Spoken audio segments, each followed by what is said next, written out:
6:34 a.m. near Novotoretska, eastern Ukraine. A Russian motorcycle tears across the battlefield at 60 kilometers per hour. The driver thinks he's safe. He's wrong. 7th and 100 meters away, a Ukrainian sniper pulls the trigger on a 50 caliber anti-materiel rifle.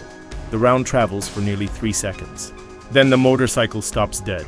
Russian radio chatter erupts. The driver's head is gone. Even the shooter didn't believe what just happened. Context: 0:25-1:30. The Azov Brigade Sniper Group E-40 had been watching Russian assault patterns for days. Waves of troops on motorcycles were trying to break through Ukrainian lines near Dobropilya, where Russian forces were cut off and desperate. Every hour, more vehicles rushed forward, trying to reach their surrounded units. The Ukrainian defensive belt stretched for kilometers. Dragon's teeth, razor wire, anti-tank ditches. And above it all, drones that turned every movement into a death sentence. But some Russian vehicles still made it through, moving fast enough to avoid the drones, using speed as their only defense. That's where the sniper came in. His position was difficult. Visibility was poor. The target was moving. And 1,700 meters is beyond what most people think is possible with any rifle. But this wasn't most rifles. This was a 50 BMG anti-materiel weapon designed to punch through light armor and engine blocks at extreme range. The Russians didn't know they were being watched. They didn't know someone was calculating wind speed, target velocity, and bullet drop. They just kept coming. Build up. 133 bow.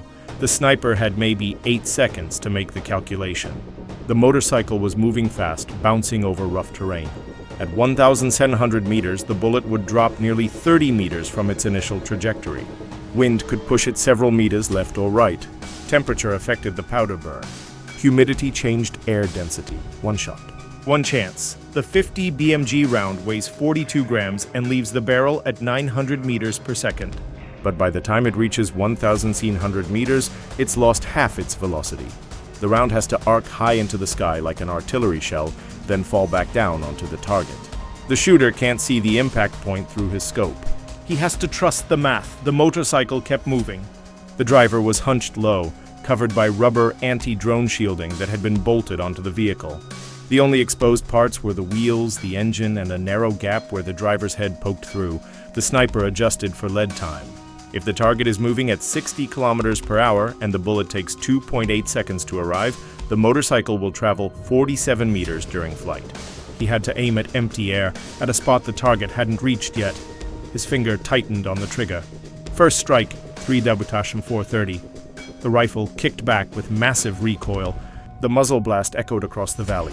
The round screamed downrange, invisible, silent, faster than sound itself. For 2.8 seconds, nothing happened. Then the motorcycle jerked sideways. The front wheel twisted.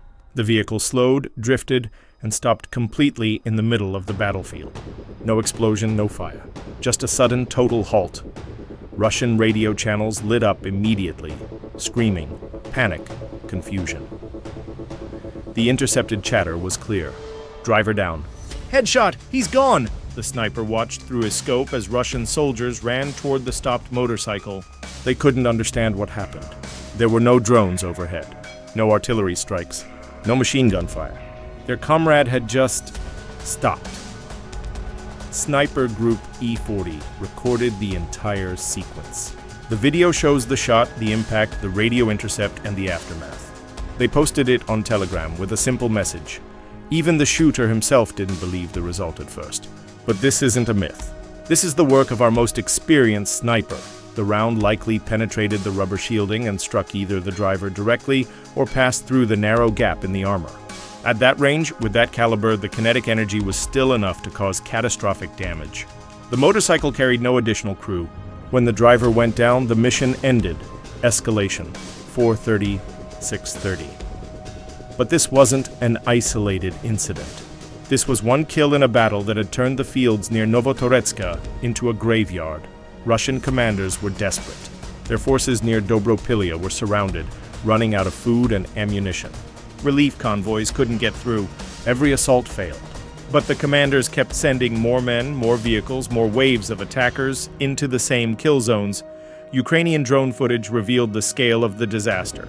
In one clip alone, more than 50 Russian bodies lay tangled in razor wire. Others were piled in anti-tank ditches. Some had tried to crawl through the obstacles and were caught by drones mid-movement. Explosions tore through the wire barriers. When the smoke cleared, the field looked like a maze built from corpses and twisted metal. The Ukrainians called it the Razor Wire Massacre. The defensive belt between Novotoretsk and Volodymyrivka had been engineered over months. 2 full rows of dragon's teeth blocked vehicles. Razor wire coils forced infantry into narrow channels. Deep trenches created choke points. And above it all, drones circled constantly, spotting every movement, dropping grenades on anyone who tried to advance. Russian soldiers couldn't cut the wire without being seen. Vehicles couldn't leave the roads without hitting obstacles. Engineering equipment couldn't move forward to clear paths because drones destroyed them immediately. Every route led into a pre-targeted kill zone, but Russian commanders kept ordering attacks. The sunk cost fallacy had taken over. Every failed assault justified the next one. Every loss demanded revenge. Every setback required more troops. The operation had become a death spiral. On the first day of the armored push toward Volodymyrivka, Russia sent 16 vehicles. 7 infantry fighting vehicles went first. All 7 were destroyed before reaching the village. 3 hours later, 7 more vehicles, 2 tanks, and several motorcycles tried again, using bad weather to hide from drones. Some got stuck on Dragon's Teeth. Others were hit as troops dismounted. None made it through. Twist, 6:38 now. Then the Russians made a decision that shocked even their own men. Near Rusin Yar, just behind the Russian lines and close to Volodymyrivka, an ammonia pipeline ran through the area. Russian commanders ordered it detonated. The explosion released a massive toxic cloud. Ammonia gas, heavy, deadly.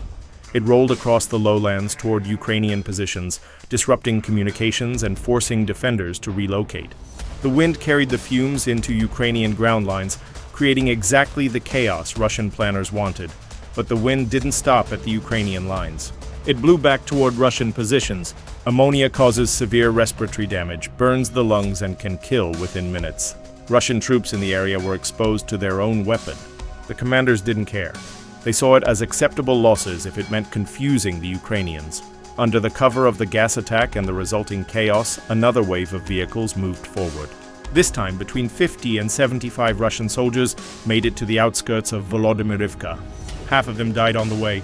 The survivors found themselves cut off, surrounded, and under constant drone attack. They had traded a gas attack on their own men for a few dozen soldiers trapped in a village they couldn't hold. Counterstrike, 8 Gawit 10 Lowites. Ukrainian forces didn't panic. They had prepared for breakthroughs. Every building in Volodymyrivka had firing positions. Every street had pre-sighted kill zones. Every approach was covered by overlapping fields of fire. The Russian soldiers who made it into the village found themselves in a worse position than the ones stuck outside. At least in the open, you could see the drones coming. In the streets, explosions came from windows, rooftops, and basements. Ukrainian infantry moved through underground tunnels, appearing behind Russian positions without warning. The ammonia cloud began to dissipate. Ukrainian forces adjusted their positions and resumed defensive operations. The Russian troops in the village were now isolated, with no reinforcements, no resupply, and no way out. Drones circled overhead. Snipers watched every movement. Artillery had every street corner ranged. Russian commanders sent more vehicles to extract the survivors. They didn't make it. Drones destroyed 2 armored personnel carriers before they reached the village. A tank threw a track on Dragon's Teeth and was abandoned. Motorcycles were picked off one by snipers and machine gun fire. The extraction mission became another suicide run. Ukrainian defenders knew the pattern by now. Russian commanders would keep sending waves until they ran out of vehicles or political will. Every failed attack added to the body count. Every destroyed vehicle clogged the routes.